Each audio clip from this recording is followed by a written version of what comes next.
Hola, soy Miki Jiménez y sean bienvenidos a este episodio interactivo de Hablemos de esto, donde como siempre voy a estar conversando con psicólogos, especialistas, terapeutas, algunos amigos y conocidos hablando sobre diversos temas con la intención de ponerlos todos sobre la mesa, desmenuzarlos y aprender y evolucionar emocionalmente, que es lo más importante. El día de hoy voy a estar conversando con Carla González. Ella es psicóloga especialista en ansiedad, en rupturas de parejas, en trastornos de conducta alimentaria, también en algunas dificultades emocionales. Ella va a estar aquí hoy conmigo, reside acá en Santiago de Chile y me da mucho gusto tenerla acá porque vamos a hablar de un tema bastante importante, interesante, desde su visión como psicóloga, desde una visión clínica también. Vamos a hablar de la depresión. Así que tengan muchísima atención en toda la información que ella nos va a brindar hoy porque es una información bastante valiosa e importante y lo mejor es que es muy breve y muy concisa. Carla, bienvenida a este episodio interactivo de Hablemos de esto. Qué gusto tenerte aquí conmigo. Partamos. Eh, Desde tu visión como psicóloga, desde la visión clínica, ¿cómo se describe y se identifica la depresión? Hola Miguel, buenas tardes. Muchas gracias por la invitación a conversar sobre este tema tan importante, sobre todo en estos tiempos. Efectivamente, la depresión es una enfermedad, es un trastorno del estado de ánimo que está caracterizada por dos elementos. El primer elemento es la pérdida del interés sobre actividades donde antes resultaban placenteras.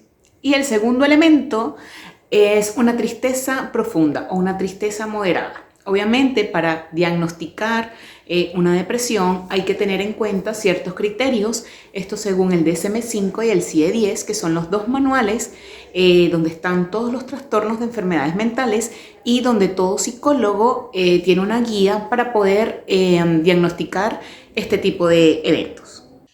Hablaste de dos características muy importantes dentro del concepto que nos diste de la depresión, ¿no? Pero no me quiero quedar con ellas dos. Existen otras características bien significativas que podamos descifrar y que sean como señales o alarmas dentro de la persona que esté padeciendo la depresión. Entre las características más relevantes, Miguel, de la depresión, como te comentaba al inicio, primero es la pérdida del interés por las actividades que antes eran placenteras para la persona ejecutar, ¿ok? Llámese de distintos ámbitos. Y segundo, que la tristeza sea persistente, o sea, permanente. Y hablábamos de este periodo de duración aproximadamente entre 2 semanas, ya es un criterio diagnóstico, ¿ok? Aparte de estas dos características muy importantes, hay otras también que podemos tener alerta. Uno es el aislamiento social. Evito reunirme, evito estar con grupo de personas, me aíslo completamente. Otra característica también muy importante es la dificultad para concentrarse, para poner foco en las actividades que estoy realizando. Otra característica también puede ser el desgano, ¿okay? Es ese desinterés por hacer cualquier tipo de actividad. Cuando estamos hablando ya en casos de la depresión, donde es un estado mayor, incluso podemos observar que la persona ni siquiera es capaz de levantarse, ¿okay? A lo que es asearse, a tener hábitos de higiene. Otro factor muy relevante también es la dificultad para dormir, para conciliar el sueño. Y sabemos que si no tenemos un buen hábito del sueño, obviamente no descanso y también entonces voy a estar más irritable y más sensible. Hay muchísimos otros factores también como que es el consumo de algunas sustancias, llámense alcohol u drogas, ¿ok? O cualquier otra sustancia en exceso, ¿ok? Otra también característica puede ser la falta de alimentación o la falta de comer, ¿ok? Entonces, tenemos varias características que podríamos estar hablando de una persona con depresión. Dentro de todas estas características, que todas son muy importantes, una más que la otra, eh, ¿cuál es el periodo real? El periodo por el que una persona pasa por este proceso de depresión. He leído que dura de 7 a 15 días. ¿Este periodo es relevante, es cambiante, puede ser más, puede ser menos? Miguel, esta pregunta es muy relativa y la depresión va a durar dependiendo del tipo de depresión en que el paciente se encuentre. Tenemos clínicamente varios tipos de depresión. Tenemos la depresión bipolar, la depresión mixta, la depresión reactiva, la depresión endógena y la depresión por posparto. Entonces va a depender de qué tipo de depresión esté diagnosticada.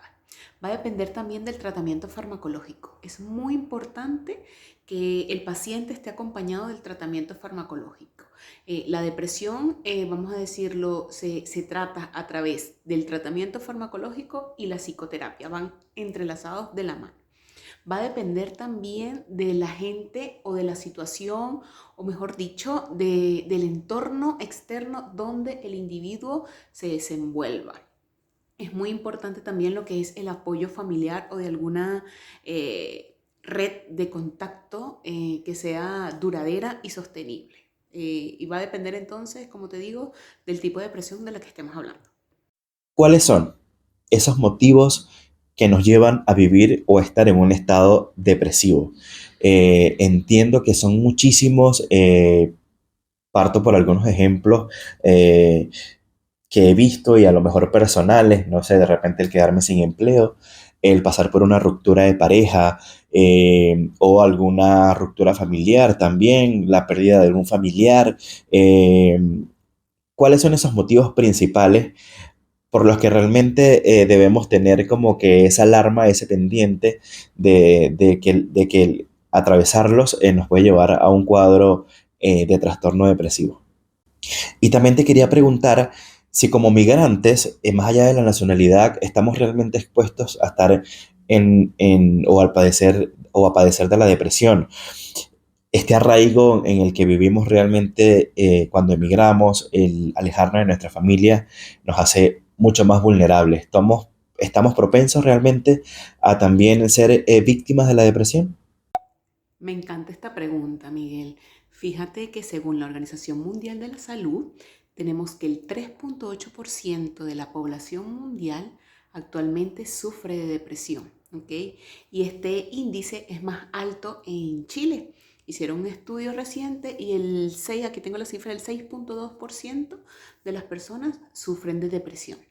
Entonces, es una enfermedad, ¿ok? Es una enfermedad que va, como te lo comentaba anteriormente, va a depender también del entorno donde yo me desenvuelvo, de las actividades también que yo hago, de la predisposición genética, va a depender también con su componente biológico, que como lo tiene la depresión, de la alteración de dos neurotransmisores muy importantes en el cerebro, que es la noradrenalina y la serotonina. Entonces, es algo muy, como decirte, amplio. Sí, hay situaciones que pueden desencadenar en un episodio depresivo, como es alguna pérdida, tanto sea física, algún duelo que se esté atravesando, alguna situación donde genere mucho shock o impacto emocional en la persona. Estamos hablando también de algún cambio de trabajo, del proceso migratorio, de situaciones económicas, de salud y culturales. O sea, es algo donde hay que tener mucha precaución y por eso no etiquetar y no decir a lo mejor esta persona tiene depresión, no, porque es algo que clínicamente hay que tener mucho ojo, hay que analizar. Pero sí, bien por ser migrantes, como estamos atravesando un cambio tan brusco, ¿ok? Para la persona, para el cerebro, naturalmente vamos a tratar de adaptarnos. Y en este proceso adaptativo, como hay tantos cambios, no todos lo afrontamos de la mejor forma, o no todos lo afrontamos, mejor dicho, de igual manera. Entonces, hay algunas personas que sí tienen más, vamos a decirlo, más índice de desarrollar la depresión, pero va a depender principalmente de las situaciones de gran impacto emocional y cómo yo las afronte. Ahora, existen niveles dentro de la depresión. Hay ciertos grados, ciertos niveles, unos más que otros. De repente, no quiero tocar este punto porque sé que es muy delicado, pero quizás en un trastorno depresivo más psicótico, algún trastorno de la bipolaridad, cuáles son esos más simples o más difíciles por las que las personas pasan y viven con ello. Bueno, primero Miguel, te cuento que no vamos a mezclar a lo que es acá la psicosis porque ya es algo más complejo de definir y de explicar. Pero sí, según el DSM-5 y el CIE-10, ¿ok? Clínicamente dividen a lo que es la depresión tanto en tipos, como te comentaba anteriormente, como en grados. En leve, moderado y severo. Y va a depender estas tres clasificaciones de qué tanto afecte a la persona desenvolverse en su entorno personal, familiar, laboral o académico. Entonces, mientras más interfiera en estas áreas, obviamente ahí va a depender el grado de depresión del que estemos hablando. Obviamente que las depresiones más profundas y más severas, la persona es incapaz, como te comentaba al principio, de levantarse. Empiezan, vamos a decirlo, estos síntomas clínicos de que la persona no se levanta de cama, no come, no duerme, no se asea. Entonces ahí estaríamos hablando de casos más profundos, ¿ok? Y mientras menos interfiera, obviamente el grado es menor. Anteriormente te nombré algunas de las características, o que me dijeras algunas de las características emocionales eh, por las que una persona se puede descifrar que está pasando por un proceso de depresión. Ahora, ¿existen características netamente físicas? No sé, algún tipo de expresión, algún tipo de rasgo corporal que salga con el tiempo. ¿Cuáles son esas características físicas o esos malestares físicos que se perciben cuando una persona pasa por un cuadro depresivo? Esta pregunta también, Miguel, va a depender mucho de la persona que sufra la depresión. ¿Por qué? Fíjate que incluso tenemos casos de personas famosas que aparentan un estado, aparentan bienestar y en realidad no están sintiéndose bien. Entonces es algo muy difícil de yo poder darte algún síntoma físico de cómo luce una persona con depresión. En los casos más extremos, tú puedes ver a lo mejor que la persona ha cambiado bruscamente de peso, ¿ok? Sea de aumento o disminución de peso, o que coma mucho o que no coma, o que haga abuso o un mal uso de sustancias, que también tenga conductas en extremo de lo que es el alcohol, que tenga también dificultad para dormir. Entonces, esas serían como que algunas señales, pero físicamente yo decirte, esta persona va a lucir así, es muy difícil de notar, a menos obviamente que la persona no le exprese. Pero yo creo que aquí a las personas que a lo mejor se encuentran del otro lado de la depresión o que quisieran ayudar a alguien con depresión, es que puedan estar atentos a qué actividades a lo mejor a esta persona antes le gustaba hacer y ahora no. Yo creo que ese es un factor fundamental, así como también la duración de la tristeza o del desgano.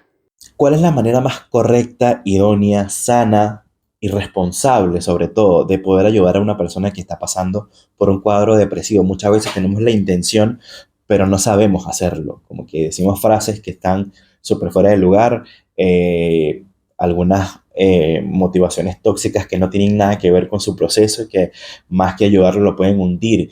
Y sé que esta es la intención, pero ¿cuál es la forma correcta y la más sana, sobre todo, de ayudar a una persona que esté pasando por un proceso como este? Lo principal para ayudar a una persona con depresión es brindarle apoyo, brindarle contención emocional, que la persona con depresión sienta que no está solo, que está acompañado por este ser querido, por este amigo, por este familiar que va a estar allí, ¿ok? Otra cosa que no debemos hacer es juzgar. No podemos juzgar a la persona que tiene depresión. Recordemos que la persona que tiene depresión está viviendo una lucha fuerte, una lucha que es interna y que físicamente esta persona le imposibilita hacer muchas cosas. Entonces, esta persona no se siente mal es porque quiere, ¿ok? Entonces, el no etiquetar, el no juzgar, esto no lo debemos hacer. También tenemos que tener cuidado en no exigir, ¿ok? No decir, no, es que ve a hacer esto o imponer. No, eso también genera muchísima ansiedad y muchísima tensión a lo que es una persona con depresión. Entonces yo creo que estos elementos son muy importantes a la hora de apoyar a alguien que tenga depresión. Sé que esta pregunta puede ser una de las más difíciles, pero sin duda alguna, una de las que más nos puede ayudar. ¿Cómo frenamos o cómo despertamos de un cuadro depresivo? ¿Cómo intentamos salir de allí? Evidentemente, por medio de una consulta psicológica, evidentemente acudiendo a un profesional que nos ayude con todo esto de la depresión. No sé si luego serán referidos a un psiquiatra, no sé cuál sea el procedimiento, pero desde tu punto de vista, ¿existe alguna salida? ¿Cuál es la solución? ¿Cuál es la luz?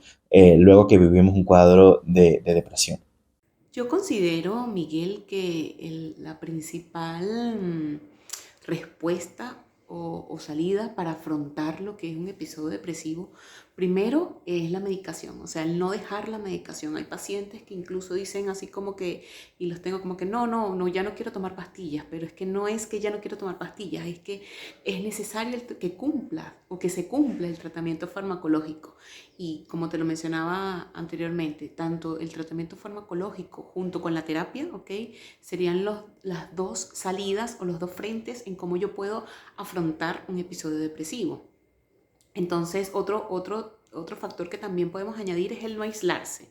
El aislamiento también es algo tan poderoso de una forma negativa que hace a la persona la nula. Y somos seres sociales que necesitamos también convivir en el mundo social y con otras personas. Entonces, el que también si tú sigues tu tratamiento farmacológico, sigues tu terapia, trata de no aislarte, trata también de retomar poco a poco según vayan siendo tus niveles de bienestar, de incorporarte a actividades que te causen placer. En estos días hablaba con una paciente que atraviesa un episodio depresivo y le pregunté, ¿qué cosas te gustan? O sea, ¿qué cosas antes te generaban placer? Y me dijo, wow, o sea, es una pregunta fuerte porque incluso no había notado que habían cosas que ya antes le gustaban. Entonces, por eso te digo, el que puedas poco a poco retomar tu vida o hacer cosas que antes te generaban placer también va a ser algo fundamental. Otro elemento también que me gusta mucho recomendar es el hacer actividad física. También cada quien a su ritmo y dependiendo de la actividad que te guste o de la actividad que te genere mayor placer a nivel deportivo, pero te va a ayudar muchísimo también en lo que es el hacer ejercicio. Carla, ha sido un gusto, un placer tenerte aquí conmigo en este episodio interactivo. Gracias por toda tu información que ha sido sumamente valiosa. Despídete de todas las personas que van a estar viendo próximamente este episodio interactivo y que van a ser oyentes de tu contenido. Miguel, bueno, muchísimas gracias por la invitación a conversar sobre este tema tan valioso y que esta información le llegue a muchísimas personas, de verdad que sí, saber que y tomar en cuenta que la depresión es una enfermedad y por ser una enfermedad debe ser tratada como tal, deben acudir a un especialista en salud mental para que pueda apoyarlos y guiar este proceso para superar lo que es la depresión. Totalmente a la orden. Estoy pasando consultas de forma presencial los días sábados y también de forma online. De verdad que muchísimas gracias por haber tocado este tema y por haberme invitado y bueno, un placer. Ella es la psicóloga Carla González, especialista en ansiedad, en trastorno de conducta alimentaria, en dificultad emocional y en rupturas de pareja. Ella es B y tiene su consultorio acá en Santiago de Chile. Voy a dejarle toda la información de ella, algún número de contacto para que puedan acudir a sus consultas y puedan ser ayudados por ella. Gracias a todos ustedes por estar aquí conmigo en este episodio interactivo de Hablemos de esto. Nos vemos en otra oportunidad. Muchas gracias.